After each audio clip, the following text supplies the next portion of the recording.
Hello everyone, welcome to our final edition of the close season special with That Mill podcast. Hope you're doing well. My name's Omer. I'm joined as always by my regular co-host, Mr. Micky Simpson. Hello, mate. Hello, fella. You all right? Not bad, pal. Yourself?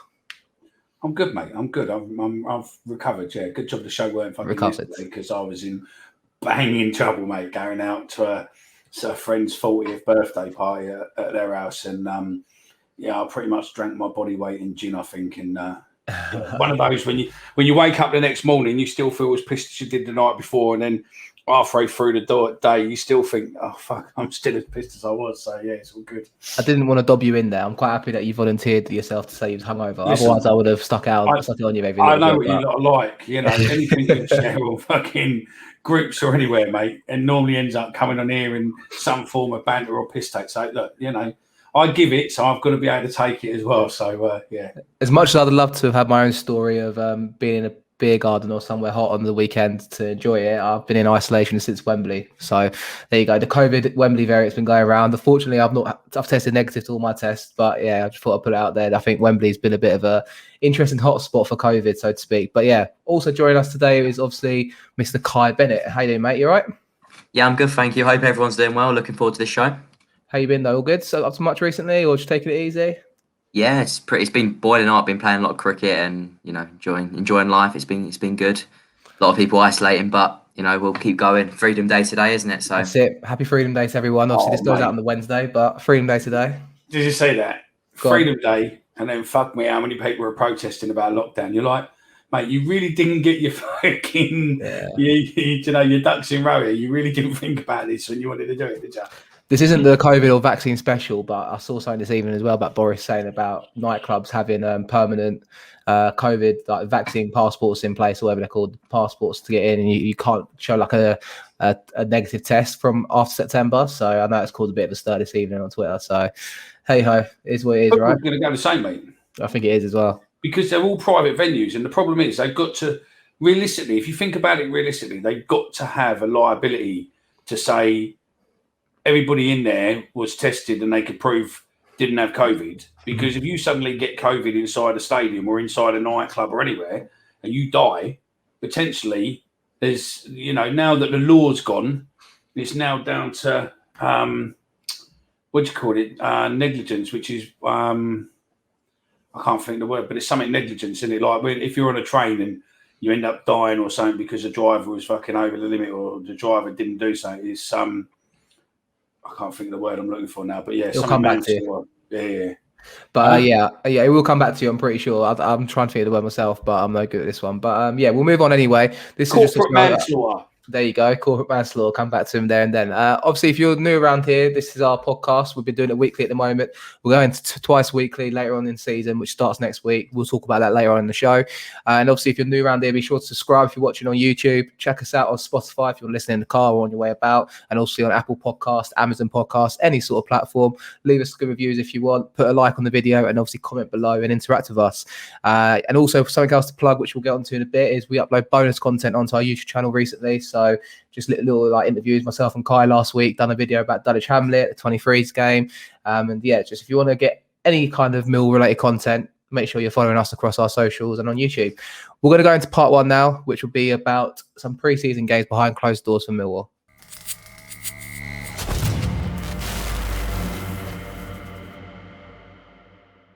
Well, the last week, so to speak, we've had two games. Millwall played two behind closed doors friendlies, starting last week against, I think it was Watford, wasn't it? A 3-2 defeat against Watford.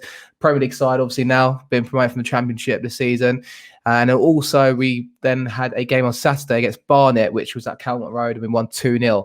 So chaps, Kai, come to you. Obviously 2 games there. We haven't seen much of it, but I can tell you that Smith and Murray scored last week in our 3-2 defeat. And I can tell you that Smith scored twice on Saturday against Barnet as well. Talk about that. Yeah, good stuff, isn't it? It's good stuff to see Smith hitting the back of the net. Exciting. 4 goals in 3 pre-season matches, isn't it, for Matt Smith, which is really good. It gets his confidence going. Would like to see some other people finding the net, like some other strikers, Benicophobe and such. But it's good to see Matt Smith find the net and just trying to prove to Rowett maybe he can be the man. Even though I still think that he's the perfect impact sub to come on and do a really good job last 25, 30 minutes when everyone else is a bit more tired, and he can come on and win headers and stuff in the air. But no, good start to pre-season. I know Rowett said a couple of times that he's seen teams start pre-season well and start of the season bad, and vice versa. So you can't read too much into it, but it's always good just to give them a run out. Absolutely. I mean, obviously, as much as we'd love to see these games and obviously break down what we can, but we're obviously just working on 2 match reports really from the club. It looked like in the Watford game was 1-0 down early doors. Dominguez Quina scored for the Premier League side at their ground, the training ground they were played at. We then went 2-1 up. I think the second half we scored an early goal to make it go 2-1. And then afterwards, we then threw away 2 goals, conceding in the 86th minute with Ashley Fletcher scoring. I mean, Mickey, I'm reading between the lines here a little bit, but in the Watford game and the Barnet game, it looks like we played 5-3-2 in both games. And it looks like it was the case of, obviously, when we was up in Scotland, when we spoke to, his name escapes me now. I know his name's Mill G. It's Gary. There you go, Gary. I know it's Mill SG on Twitter because I've been putting the tweets out this week. But, mate, I mean, I think 5-3-2 is definitely here to stay going into the season. But if you look at the last 3 pre-season games. Yeah, no, I think you're right. I think they are, it's a shame that we can't get into these pre-season. I mean, there's rumours flying around at the minute as well that Gillingham and Ipswich are going to be home fans only. Right. So, it's a shame that we can't actually get in to see these pre-season games. But I think over the years now, we're fucking used to this. Without COVID, I think, we're used to it to a degree. But if we're going to be playing that, then as long as we've got the players what can fit into that position. And to be fair, at the minute, I don't think he's been playing everybody a full game. So, I was going to say, learning curve, isn't it? In the second game, it looked like 5-3-2 as well. I mean, I was going to read the 2 teams, but in the last game in particular, both George Long and Conor Mahoney both got 90 minutes, and they're the first 2 to complete 90 minutes in pre-season. Read into that as you will. But yeah, in the first game, it was a first half 11 of Long, Matt Namara, Ballard, Hutchinson, Murray Wallace, and Scott Malone. Keithton Beld and Billy Mitchell with George Saville in midfield, and Wallace and Bennett up front, continue from last season. Second half 11 was Bart Bielkowski, Marlon Romeo, Alex Mitchell, obviously featured quite a lot in pre-season, the youngster, Alex Pearce, Jake Cooper, Murray Wallace, and then midfield of Evans, Thompson, Mahoney, Smith, and Afobe. I mean, yeah, it's 45 minutes per half for each player there. Kai, it's hard to obviously read into it, but what's your thoughts, obviously, with the formation? Kind of, it's the same again, like I said, for Saturday's game, and obviously Mahoney getting 90 minutes as well was good to see. But, 5-3-2, I know we said last season it done well for us towards the end of the season, but are you a fan of it? Are you happy it's sticking around? I think it gives us defensive stability. Whether it gives us much going forward is up for debate. But looking at the teams was interesting. I thought it's good to see Ballard getting games and getting into it. One thing I was going to say though is Bennett didn't play on Saturday by the looks of it, and Jed got taken off. And when I hit past the training ground today, I was going to Mackie D's, and Jed wasn't there, and neither was Bennett. So and either was Bob Arson, to be fair. So. I did notice Bodvarsson not playing Saturday, but I didn't notice about Bennett, so that's a good spot there. I think, obviously, I was looking for Bodvarsson's name, and I don't think he's featured in either of the last 2 games of pre-season. So, I mean, is there something happened there? Do you reckon he's injured, or is it maybe we're moving him on, or what do you reckon? I'd like to think that we're moving him on, wouldn't it? That'll be nice to think. I mean, it hasn't worked out for him at Millwall, and I think it'd be good to get him off the wage structure, because I saw a couple of articles the other day that said we need to release players and get rid of players before we can bring more players in. So getting Bob Varson off the wage structure would be nice, and hopefully being able to bring another striker in. I can see Mickey shaking his head. We need Bodvarsson here until January the 22nd. After that, he can fucking go for 50 pence. Yeah, but he's got a score as well, hasn't he? What was it? I bet that he wouldn't be here. Between now and the 22nd of January, we need him to score 15 goals. And then next year for you, he's fucked. You're going for a swim and you're going for a stroll. So, yeah, both with the same amount of clothing on. So, talking here on the 19th of July, I feel very confident about both my statements of, he's going to be gone this summer and he won't score 15 goals for us next season. So, and you got to say I'm probably right on that one, to be honest with you, mate. But yeah, obviously we're not gone to the games, but it's always nice to look into because always in pre-season, they give 45 minutes to each player or they start to ramp it up, and some players had 60 on Saturday, some players had 90. But there's partnerships occurring to me here, lads, where I'm seeing Ballard and Hutchinson in the same team. I've seen Murray Wallace also in that same team a lot. And I'm also seeing Saville get a lot of game time as well. You're starting to see players kind of pop up. But I'm looking at Ballard here, and obviously he's featured in a lot of like teams where his partnerships there have been made at central defence. Kai, I think we're going to see a lot of him this season. It won't surprise me to see him playing in that back three along with Hutchinson and Cooper come the season start. No, I agree. I think it could be. I think we might well see Murray Wallace drop out, which I think I'll be.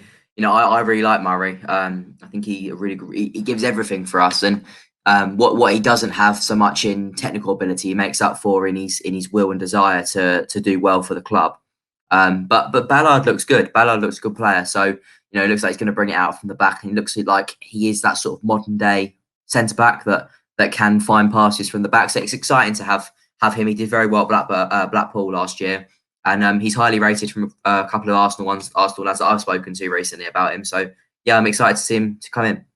Yeah, encouraging signs. I mean, Mickey, I think we've got 4 or 5 signings. They're all kind of featuring. Afobe's not really got off to a goal scoring start just yet. Obviously, it's only pre-season, but it'd be nice for him to get a goal as well, wouldn't it? Just kind of set them in a bit more.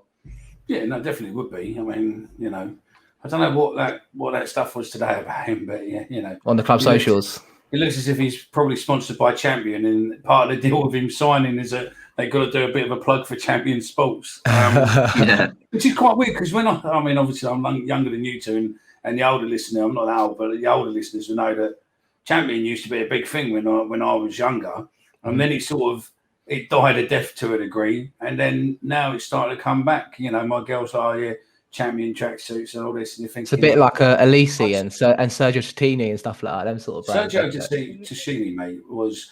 I remember. Digress a little bit, but I remember when I'd done work experience and I worked in a sports shop for a week, 5 days during the last year of school, and Sergio Tacchini brought out a pair of suede, these new suede shoes, and they were about 70 quid. And I didn't have the money, and we weren't fucking a well-off family when I was growing up, so I couldn't really go to my mum and go, "Mum, can I have a pair of £70 trainers?" Because she'd be like, "Oh no." And I made it clear that these shoes come in, and we weren't allowed to put them out to a certain day, and they were cracking. They come in about 3 colours, and the burgundy were just fucking lovely. Anyway, the last day, and I was there, and I was like, "Thank you very much, blah blah blah, get everything signed off. Yep, thank you very much. Really enjoyed my time here, blah blah blah." And I was just about to walk out, and they went, "Oh, we got something for you here," and they gave me this box, and there's a box of these Sergio Tacchini trainers, mate. They were bollocks, and I fucking loved them, mate. Absolutely loved them. I keep looking for them again now to see if there's anywhere what does the retro ones to just get a pair again, because they were cracking. And I like some of my old retro trainers, but yeah, they were cracking. But the vintage stuff is coming back. I mean, I had a couple of Tacchini polo shirts 3 or 4 years ago, but I don't think I've kept them since I've moved recently. But I mean, yeah, I think the Reeboks always last us test of time. I've always got my white Reebok Classics. Well, I'm due a new pair of them soon. So Bermondsey's one side or the other, isn't it? You see, Bermondsey with the Old Kent Road. You had obviously one side of it what was Reeboks, and then you could tell pretty much where people, because the other side of Old Kent Road were normally more Nike rather than your Reebok Classics. Bermondsey was all your Reebok Classics and stuff. So yeah, Reebok Classics you can't go wrong with, can you? I mean, they just and your Adidas, your Gazelles and things like that. They're always your Hamburgs and stuff like that. They're always they've always felt they've always gone well with the time and that. But yeah, no, that's another show in the making there, isn't it? The old casual wear from fucking back in the day till now. But yeah, no. Yeah, 100%. I mean, we've obviously spoke about the heat wave over the weekend. Obviously, Millwall, like we said, played the heat wave. We spoke about that, didn't we, as well, right? Obviously, Barnet, we won 2-0 on Saturday, I mentioned already, but I thought I'd give also the teams for that as well, in case anyone's not seen it online. First half 11 for Millwall was George Long, Marlon Romeo, Ballard, Hutchinson, Cooper, Murray Wallace at left wing back, Keithton Bell, Thompson, and Tyler Bury with Smith and Mahoney. Looks like that was more of a 5-2-3 instead of 5-3-2, if anyone wants to get technical on that one. Second half 11 was also Long, McNamara, Evans, Pearce, Cooper, Mitchell coming on as a sub, Murray Wallace, Tienza coming on as a sub as well, Mitchell, Saville, Wallace, Bury coming on as a sub, Afobe and Mahoney. So yeah, obviously a lot of jumbled around 11s there, but like we said, I think back five sticking around for a while to come. Kai, I'm going to put you on the spot a little bit. I normally warn you about stuff I might ask you, but what's your starting 11 for Millwall QPR on the first day of the season? Just a little bit on the spot for you there, but stick to the 5-3-2. I think that's going to come around. Let's predict what Rowett might go for if you think right this second now to start the season. So I'd go with Bart in goal, Mhm. Danny Mack at right wing back, Hutchinson, Ballard, Cooper, and then Malone. And then my two holding, well, obviously you've got three in the middle, but I'll go with, at the moment, I would go with, it's difficult, isn't it? Leonard, or do I pick Billy or do I pick Evans? I'm going to go This with is the Billy. conundrum. The reason why I asked you is I think he's got a real conundrum in midfield to pick Yeah, a team to go definitely. with. I think Yeah, yeah. So you said you're going to go. Leonard's obviously not played any games yet, and I think he's due to come back this week apparently for pre-season, like kind of return to training. But obviously, if he's fit to play, you'd want him to come back in, wouldn't you? I guess. But yeah, so you had Leonard and Billy. You said. I think Billy just gets in my team at the moment. I think he'll improve. I think he'll continue to improve this year. And then I'd go with Saville, just in front of them two. And then I go with Jed Nafobi. Nice. But that's hard. That's harsh on Bennett, I feel like. But it's great competition for places, isn't it? You sign a Phobia to score goals, though, don't you? And I suppose if a Phobia's scoring goals, keeping Bennett out of the team, Bennett then's got to come into the team and prove a point as well. And it's exactly what you want, isn't it? I suppose competition for places. Yeah, definitely. Or you could even mix it around and go 5-2-3. But then where do you put? Then you really you have to go. I mean, it could work because then you go 5 at the back as normal, and then 2 you'd maybe put Saville and Leonard, with Saville pushing forward, and then Jed, Afobe and Bennett. But maybe because you're 5 at the back, maybe that compensates for having just 2 midfielders. You've not even mentioned Keithton Bells, Evans, or Thompson. If all three of them could have feasibly got into the team last year if they were all three of them around. So it's the midfield in particular, Micky. Yeah. I was saying it there. You've got to have Keithton Bell probably in there because he's just that. There's going to be games for him, isn't there, where he needs to kick someone up in the air. Like if we're chasing the game or we're losing 1-0, you need Keithton Bell to kind of come in and just kick someone up the end to get the crowd going, don't you? A little bit, I think. Yeah. But obviously, he's more than just that to a footballer. But I think sometimes at Millwall we need that sort of character. But of course, 6 midfielders to choose from to fit into that team, Micky. It's difficult work. Or 7, sorry. Yeah. So I mean, there's a lot of players to fit in, isn't there? And they're all good players. I mean, even in pre-season, Thompson's not been doing too bad. But you've got to think, is Thompson time here now coming to an end?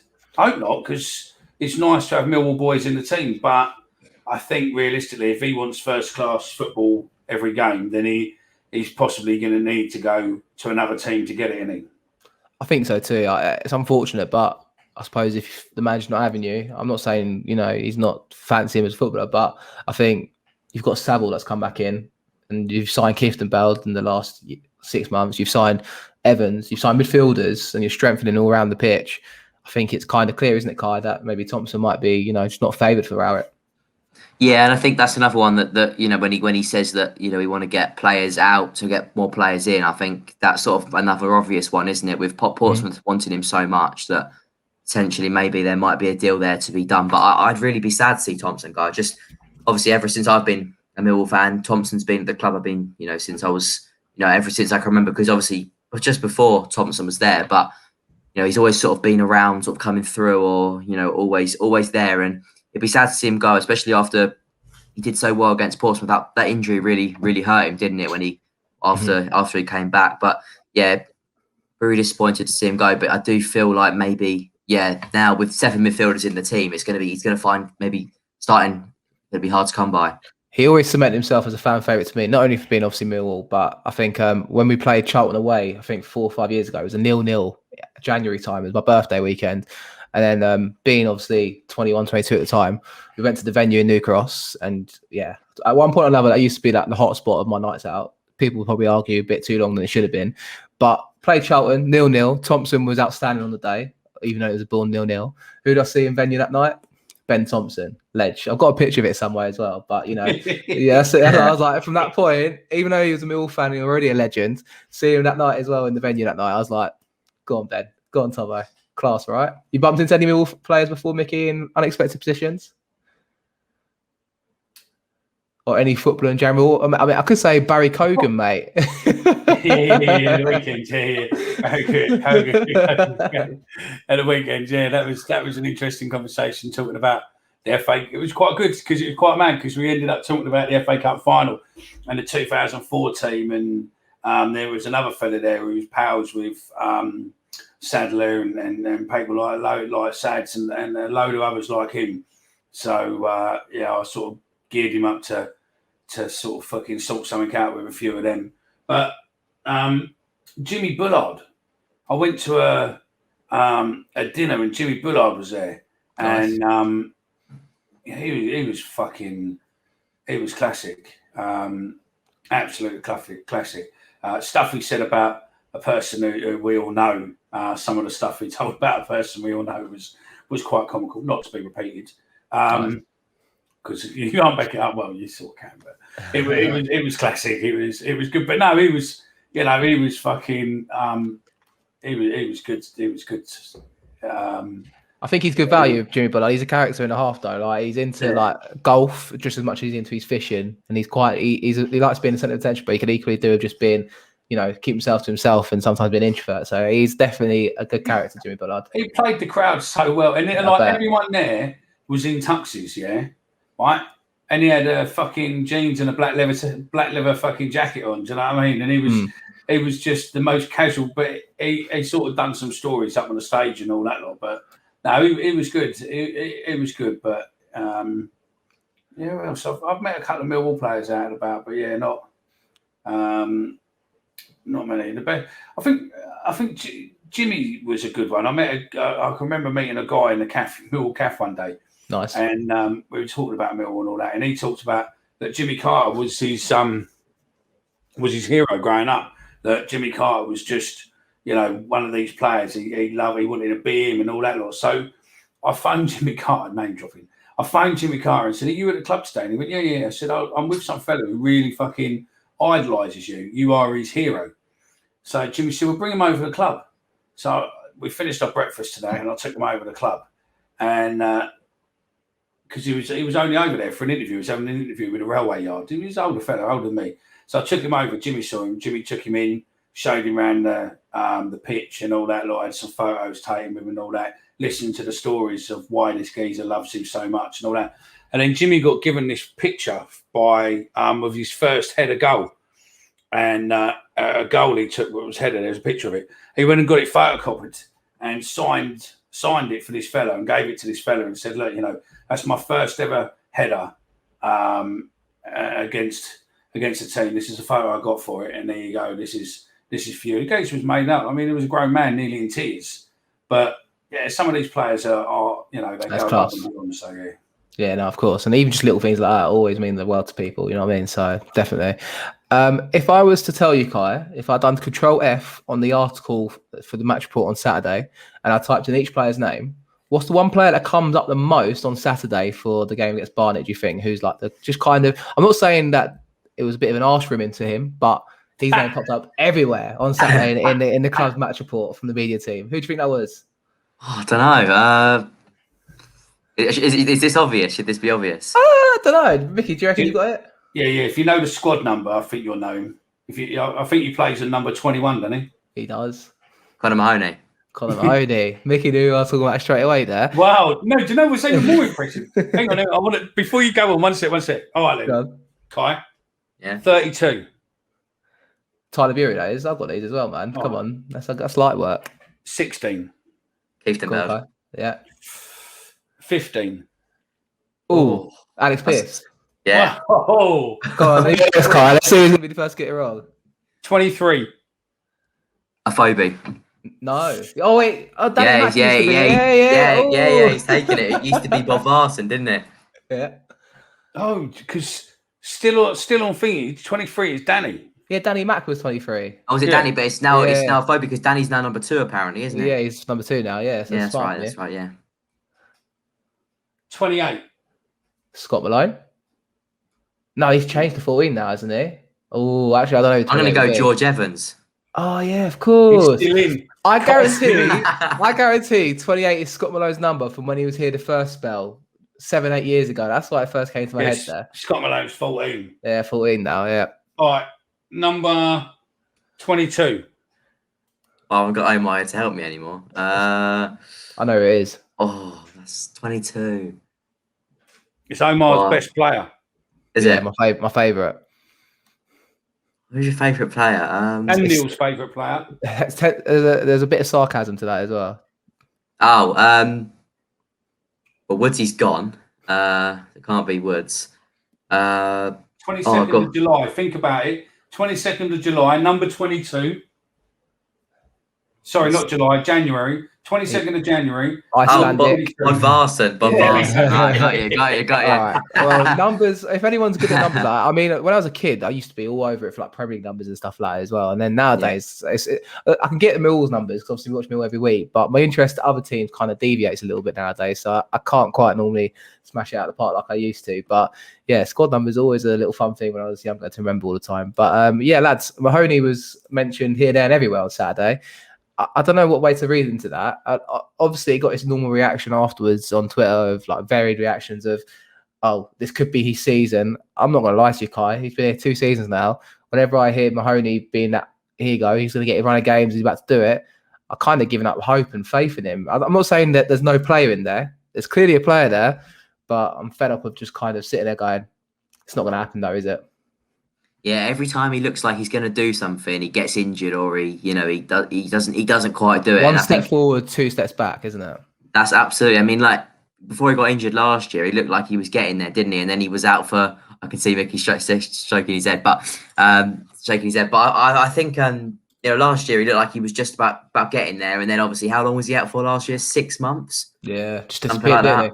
Yeah, so that was a real shame. But no, this year maybe. I mean, how old is he now? 20, 23, 24? I think he's a bit old. I don't know. Yeah, I'll tell you actually. 1 second. Unless Micky's on the ball for that one. Conor Mahoney is 24 years old. Birthday is 12th of February. If anyone wants to know. But yeah. But yes, we signed him when he was 21, didn't we? 20. Yeah, 21. 22, 21. Yeah. So. Yeah. So he's got to start kicking on now, hasn't he? I mean, I'm going to say it, Micky. There's a player in there, isn't there, Micky? Conor Mahoney. There's a player there. Whilst you're on mute, so just so you're aware.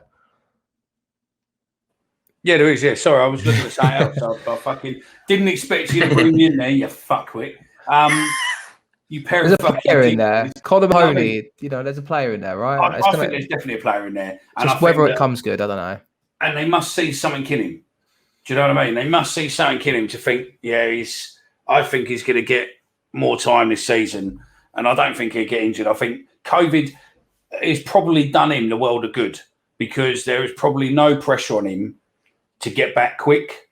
If we didn't have COVID, then there could have been, getting back quick, getting back into the team. But because of COVID, there is probably no real rush. Take your time, do your exercises, get your body fat in, everything else, and go from there. I'll tell you what is a shame. It's a shame that we don't get to see the BMIs and the body fat index for the players coming back, just to see how, the fitness levels, what these players are coming back in, because that would give you more hope for the season. If they all come back with, like a sub 2% fucking body fat, you'll be like that. Did you see the picture in the paper the other day of the ex-Chelsea, Kale?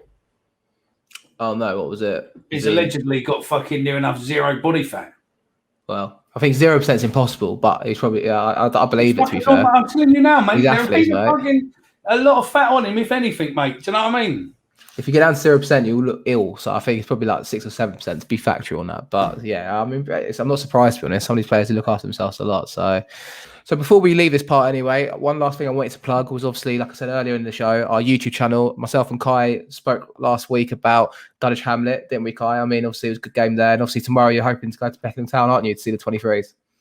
Yeah, looking forward to it. I like going to see the 23s. It's just, I like to see what youth is coming through, and because obviously Danny McNamara, Billy Mitchell are all products of our academy, aren't they? And our youth set up. So yeah, it's looking. I look forward to seeing who could potentially be the next Billy Mitchells and Danny McNamaras, and it looks like a bright future at the moment. Absolutely. I mean, yes, obviously, if you haven't already, be sure to check out our YouTube channel. Slightly growing it. Got good feedback the other day as well from our 23s recap with Kai there. So we'll be doing the same thing probably Wednesday, if not Thursday, maybe, because obviously the pod goes out Wednesday. So yeah, we'll wrap up this part here anyway. That's the end of part 1. And we'll be back with part 2, discussing new kits, old kits of old, and our favourites, and obviously various bits of Millwall news. So we'll be back shortly.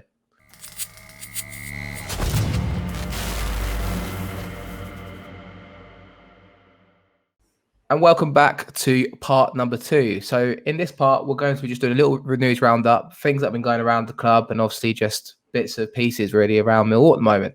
So lads, the new kit's out. Micky, what's your thoughts on our new home strip? Obviously away kit still to be confirmed. We might get a third Hussey kit special again, I'm pretty sure. But yeah, what do you make of the home kit, mate?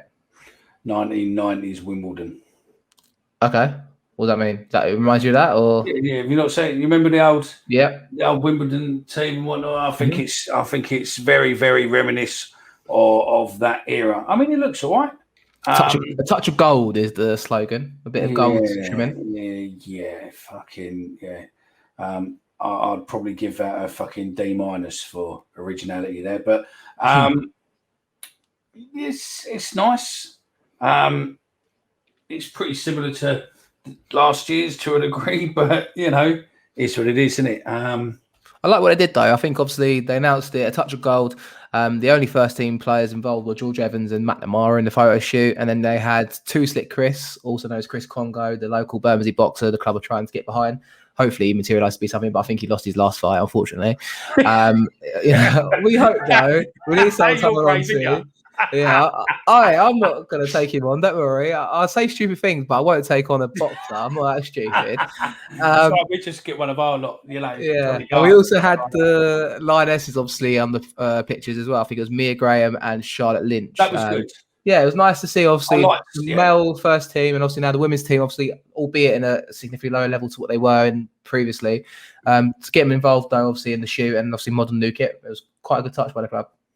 Yeah, no, I think it was nice, show a bit of unity and all that. Surprised they didn't put any of the other teams together, like bring, the Millwall family all together as such, done a shoot with them all. But you know what, can't ask for everything. The Lionesses first with the man's team is a good move for a change. So yeah. I did like Kai, the. Are you a shirter, Kai? Do you normally buy shirts, or I say shirters? I don't mean that in an offensive way, but do you normally buy the home shirt? Just the shirt, not the full kit. Never full kit. Do that. But are you going to buy this year's kit then? Do you like it? I might do. Do you know? I bought last year's away shirt. I thought it was quite nice. The green one, yeah. I thought the green one was quite nice. Actually. I always buy the away. I always buy the long sleeve one. I know that's I know the only player who really does that is Cooper, isn't it? That wears the long sleeves and Baby Bennett. Long sleeve? I feel like if I wear the long sleeve, it sounds stupid, but you can wear it with a body warmer. Then you have to wear a jumper over the top of it. Fair enough. That's the reason I do it. It's not really it's a bit of a weather sort of reason. It's not really. I have to say, albeit it was a gift for me last year. It was the first kit I've had in years. The away kit last year. It was a birthday present, I think, from my little brother, but it was a nice top, and I thought it was actually worthwhile holding on to. I did actually want to try and get the home kit as well because I thought the kits, especially last year, were quite decent. But I think Macron done a good touch again this year. Obviously, it was a bit delayed getting announced. I think, obviously, what was it? It was announced last Friday, weren't it, or Thursday? Yeah. So it's been a bit delayed getting out to us. I think they're starting to get shipped out from the 23rd, from next week, or I think it'll be shipped out onwards. But yeah, I mean, it's nice kit to be worn, and we didn't have to wear our training kit on Saturday, so I suppose that's something else to throw into the mix. So a lot of people seem to get upset about wearing our training kit on pre-season games behind closed doors. But surely, if it's a friendly in a training ground, doesn't really matter what kit you wear, no? No, I agree. I think that whatever kit you wear, it's fine. But that home kit looks nice. I'm quite pleased. I mean, my granddad's optimistic. He reckons that we need gold this year because we're going up as champions. But I said to him, no, that's a little bit optimistic. I think a lot of people said the same thing. It's nice. Yeah, I agree. I think we could. I think if there's any season that we could do it, this season could be. I mean, it looks as if there is possibly a central message, around the club PR, what they're doing, this gold, the signage we've made, the potentials and everything else. I mean, there is fucking scope for it, I suppose. Yeah, 100%, mate. And I think get it together on the pitch, get some fans in the pit in the ground come the season start. I think that's going to happen now, isn't it? It's safe to say. I feel like it is anyway.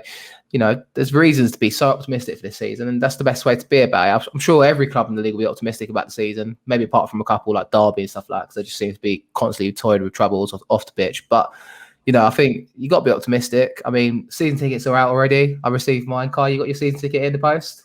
Yeah, really, really pleased when I received that. Can't wait for first game of the season. That's going to be great, isn't it? Yeah, I mean, it's what it's all about, really. I think last year I didn't get my season ticket in the post, obviously, because of COVID. But then when it did come, when it was Cat A, Cat B, I was sent like an under 18s ticket because I didn't have any cards to put it onto. So I have an under 18 season card somewhere. that I could have used to get into Category B, but Category B never happened in the first place. So, you know what? I'm just buzzing to get back in the Den. I think, 15, 16 months, Mickey, since that game that we speak of all the time. I've not seen Millwall since. No, I know what you mean. I mean, I've not done a season ticket.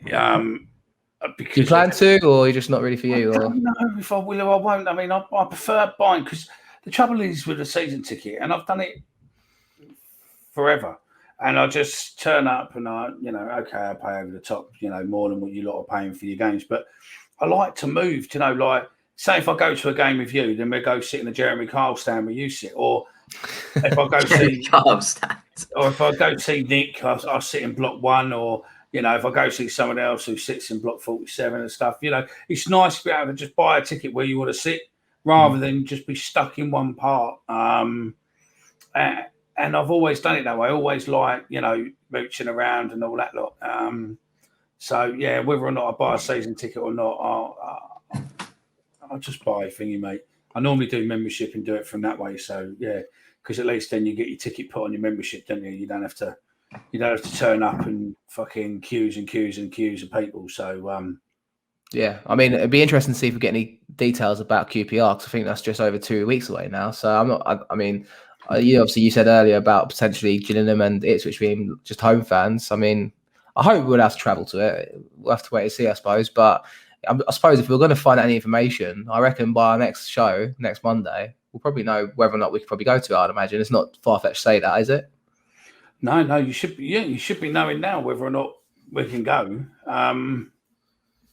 Maybe we'll get a call in between now and the next show. I'll get a call in to QPR. I know a couple of QPR bods, so we'll see what's what. But yeah, I'm not hopeful and football. I think something's going to come and bite us on the arse. I think. I don't mean to be cynical, but I could just everything's going too well. And you talking about COVID passports for nightclubs, possibly. I think because of all the COVID outbreaks from Wembley, as much as they're keeping a lot of it out of the media, it's very hush-hush. But we all know quite a lot of people who are in normal stands. I mean, I know a few people went in Club Wembley in the final, and they didn't know anything about all the fucking gate crashes, all the gibbers and all the trouble and everything else. They were tucked up in there with their meals and everything else. But yeah, I think something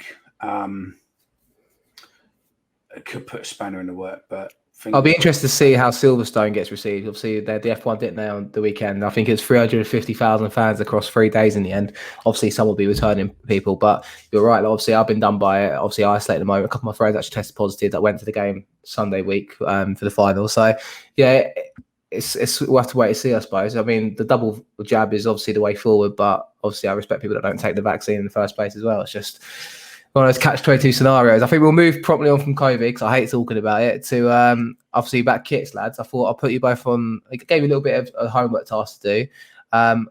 What's your favourite kit from the last 20 years? I'll say home kit only, though. I'm going to say that to you.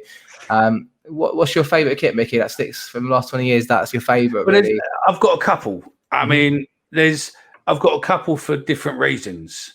I like the CYC shirt. From what was that? That's probably 2009. Then it's 2000. Yeah, 2009 to about 2013, I think. CIC around. Yeah, 2008-9 season upwards, wasn't it? Yeah, before the Racing Post come in, wasn't it? I like that only because I found out the CYC was a courier company run by a Millwall fan, and allegedly that CYC stood for Chelsea, you cunts. So I quite like that. How did you find that out? Allegedly, was it someone who helped broker the deal?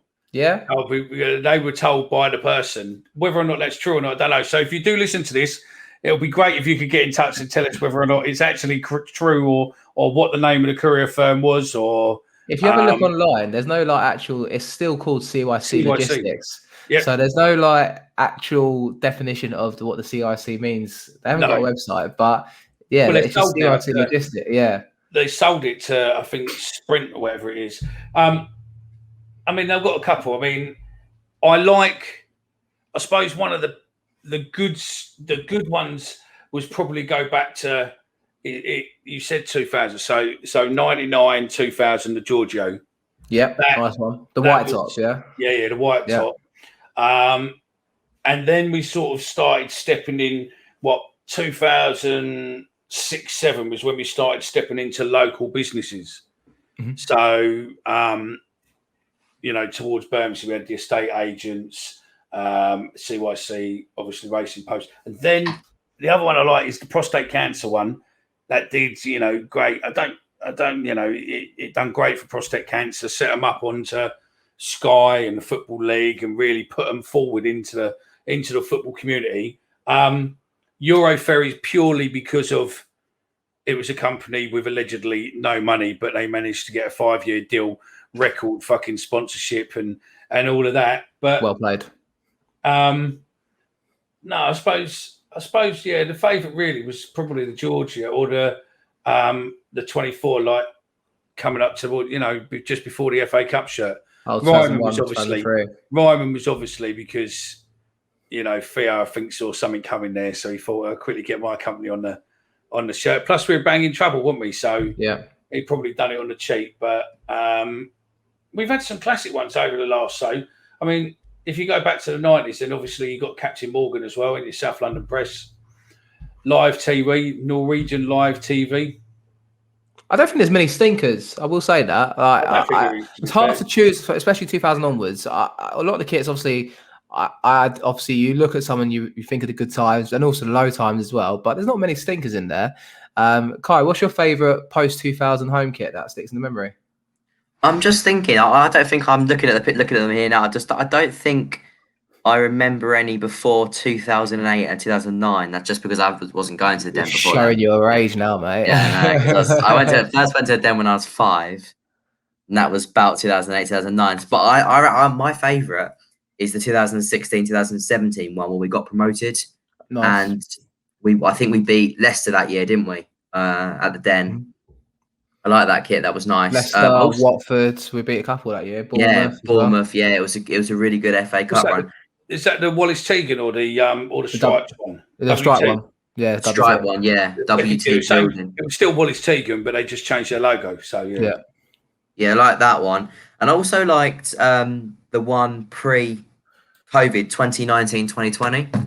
Mm-hmm. I like that one as well. I quite like last season's. The first Husky one. Yeah, I quite like that one. That was quite nice. They're all good, to be fair. I think the Euro Ferries one is maybe the worst out of the lot for me. Yeah. But like Micky said, it's comical gold thinking about what Euro Ferries was. So it's definitely worth mentioning. You obviously wanted to mention as well the Army kit, didn't you, Micky, earlier? The Army kit was the best one. Yeah, it was the best one. I was speaking to someone Sunday night. He's got the full kit, mounted in a frame in his hallway. They go for some serious money, People sell them on. They shouldn't sell them on because obviously it's for charity, wasn't it? But they go for some serious money when they get listed online. The only downside for that is that they didn't do enough.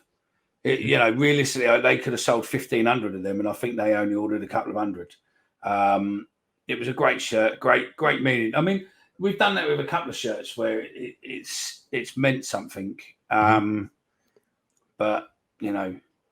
I've got it hidden away in my one somewhere. I think I ain't worn it. I don't wear kits anyway. If I even want to buy them, but I've got it hidden away somewhere. It's definitely one to hold on to because like you say, they didn't do enough of them really. So I suppose that makes it a bit more niche, though, doesn't it? One day I'll get hold of one. You haven't got one? No. Oh, okay. I've got one. My granddad's got one. One of them ones that had all the names on, the little names all round the shirt. My granddad's got one of them. Yeah, I've got one of them as well. Yeah. No, I think I've got one of them. I've got the FA Cup one. Speaking of ugly kits, that 125-year one where it's got all the names around it was ugly. Like it was a polo. It was collared as well. It was ugly, that one, but I suppose it's historic. I've even got the Euro Ferry shirt, that kit from that year, the yellow one, but I got a defect one without Euro Ferries on it. Okay, nice. Which is quite class. It's it's not got it on. I've got a couple of figures. I think I've got a signed Euro.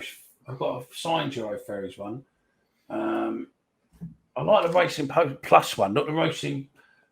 The one they did the first year with the racing and the plus sign. Mm-hmm. The second year's one with the racing with the two-tone with the white across the breast. Yep. That's nice, yeah. And I like the one that was in the, what was that? That was in the, I can't remember what shirt that was now. What was the shirt what you clocked? Was that the prostate cancer one? That I clocked. But the white one. You clocked in there. Oh, yeah, the white away top. Yeah. I'd supposedly that's that. I think there's more to that personally, but I don't know. We'll see. But I think there's definitely something to that. But that was the away top that year. It don't make sense, does it? No, I don't think so either. But hey ho, it is what it is. I think that's enough on kit talk anyway. I think if people are into collecting kits nowadays, it's actually quite a niche on YouTube nowadays. A lot of people collect them, sell them on vintage kits. Obviously, you got the shop up Shoreditch as well. Do you know you said about the windscreen top, 98, 97 World top it was? If you go up Shoreditch and you walk into one of them, I think it's called Classic Football Shirts, got a little pop-up shop, goes for about 150 quid, 200 quid. And that's like a worn shirt. It's just off the it's not like a match worn shirt or anything. It's literally a shirt you can go in there and buy. I think it's 150 quid. So yeah, shirts. If you've got them at home, I'd say just hold on to them because they're just going to go up in value as you get older. So let us know what your favourite shirt is from, say, Indeed. 1990 forward. There you go. So 1990 forward only, because otherwise Kai will be like, well, I can't get involved in this at all. So there is some classics from. I think if we go from 90 forward, there is, because then you've got the Fairview Homes ones, you've got Captain Morgan and all that lot. I've got to get Mickey off shirts now because he's listing them off one by one. Going through it. He's having time of his life, but I'm getting him off it. It's reminiscent. You look at it. If you want to have a look, it's Millwall. If you type in historic kits Millwall, just Google it, Millwall shirts, and you'll find it. And there's a whole link with all the shirts on. And it's just, you look at them, you reminisce, and then you remember good times around it and all that lot. So yeah, I'll clock out of it now. There we go. We'll do a show devoted to it one day if there's enough interest around it, mate. Before we go, I just wanted to read some articles from News at Den. Not like reading word for word, obviously. Check them out on News at Den, but the headlines anyway, because it's worth talking about. I think Conor Mahoney playing wing back. I mean, Kai, I'm not sure if you've read this one, but Gary Rowett says he's been trying different positions for Mahoney. He's been trying to challenge him. He said, obviously, the benefit in playing wing back anyway, it's in pre-season, is his fitness will get better from it anyway. Obviously, that's a bonus. Obviously, being up and down the pitch. But I think what I take from that anyway, especially even with someone like Mahoney, is a winger by trade and plays forward, doesn't really defend much. He just wants versatility around the side, I think, as well, doesn't he? Quite a lot in this team. Yeah, I think with the amount of injuries we had last year, I think it's important that players can play in different positions with squad depth and stuff like that. I thought that Malone, obviously did very, very well last year with fitness and with no injury stuff. Touch wood, he'll be the same this year. But you have to plan for that. Murray Wallace, if he's needed in the centre of defence, and we don't have a left wing back, even though that, I don't know what that says about Junior Tiencha. I don't know whether that says that maybe he's not favoured. Yeah, maybe a loan spell. But yeah, I think Mahoney would do well at left wing back. I think he's a really good crosser of the ball. And he'd link up well, I reckon, with Mason Bennett, considering they're supposed to be best friends, aren't they? I've seen in places. So I think he'd do well at left wing back. Yeah, I mean, interesting one to keep an eye on, obviously. I think in the same article you mentioned about Ryan Leonard, and obviously he's hoping to return back to training, which I mentioned earlier on. But yeah, it's obviously interesting to see if we saw Mahoney at left wing back. I think it says to me his chances will be limited in the further forward areas. Obviously, you've got Phobie, Smith, Wallace, Bennett, and if there's two up front, he's not going to play there. And then you got Saville as well, obviously the further forward midfielder. I think he just doesn't see a position for Mahoney personally.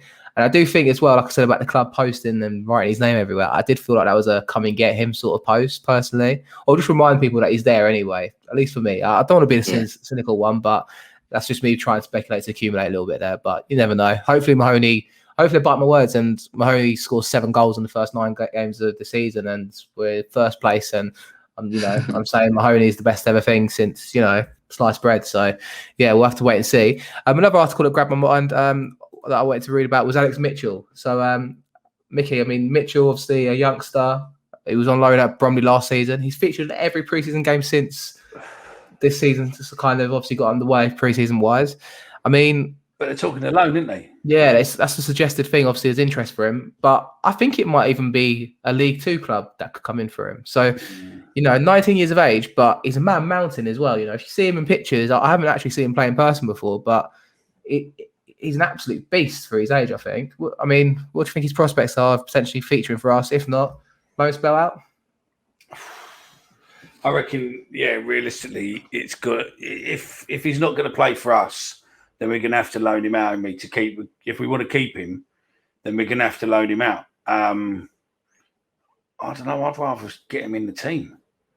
Try and do a bit of squad rotation while we've got the players to be able to do it, so that we're constantly fresh, rather than have a set team and then we only need an injury and then it just fucks us, and then we have to emergency call back people, etc.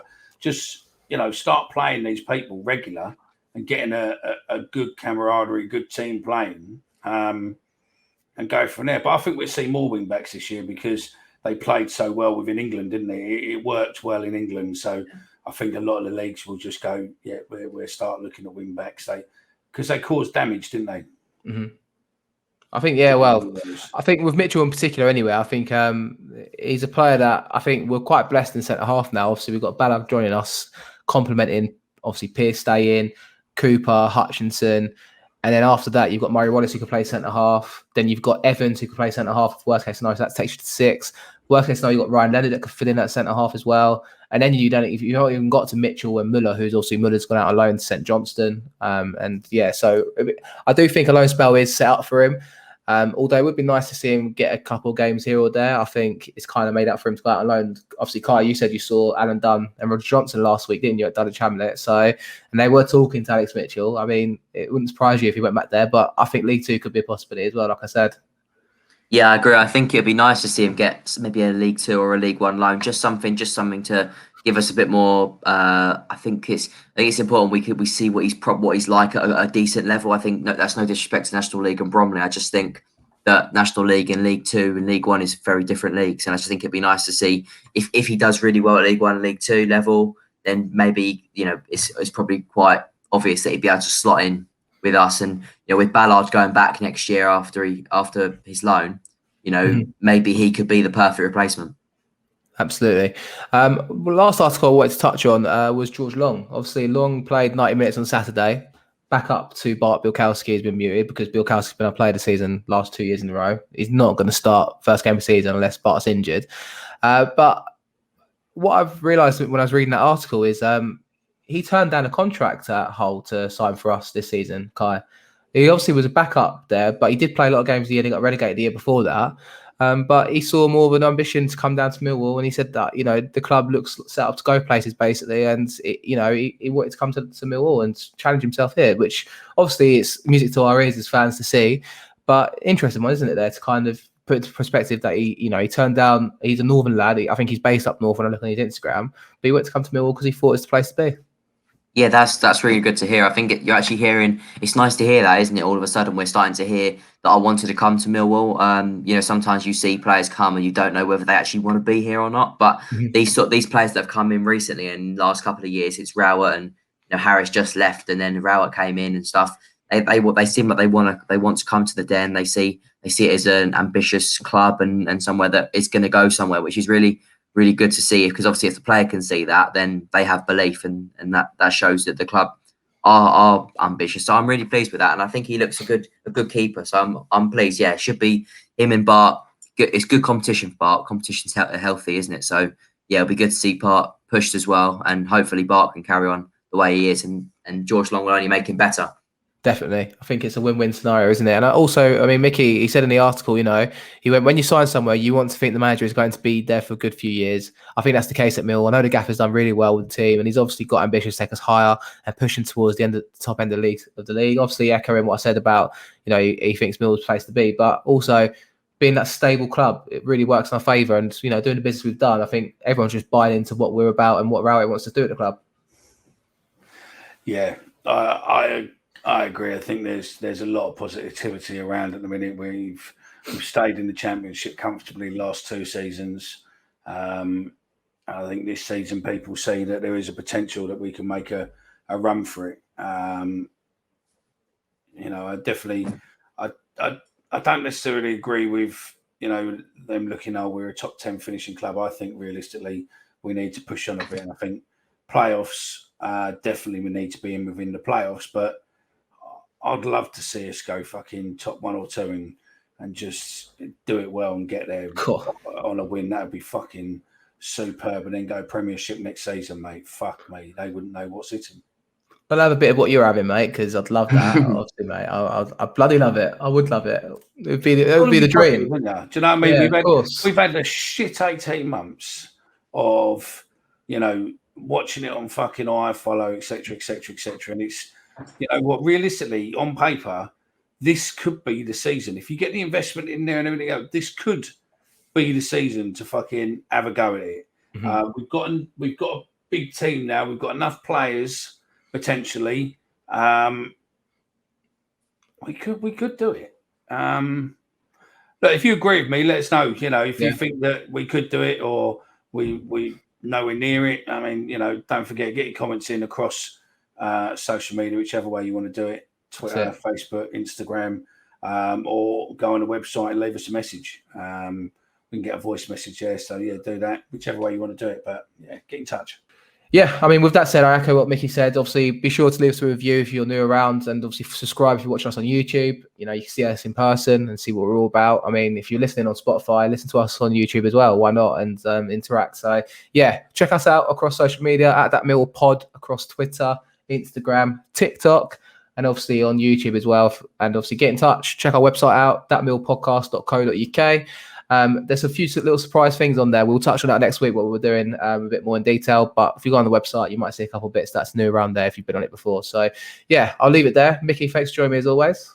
It's been a pleasure as always. And I look remarkably better tanned than you do. I've got a flashlight in my face, or whatever they're called, the ring lights. So, it doesn't really show me off too well. You've got a ring in front of you. No, I've got a ring light. That's what I've got. Okay, sorry. So I take my production levels to a new level, in this place. So, I'll have my ring light back down next week. You know what I mean? But I was just going for the tan jaundice look. And thanks, Kai, for coming on as always. I look forward to catching up with you on Wednesday at some point to talk over Beckenham Town, Millwall 23's the game tomorrow, obviously. Sounds good, mate. Thanks very much for having me. We'll be back next Monday with our first show of our season, so to speak. We'll be back twice weekly, and look forward to it. We'll be back next Monday. Come on, Millwall. Up the Lions!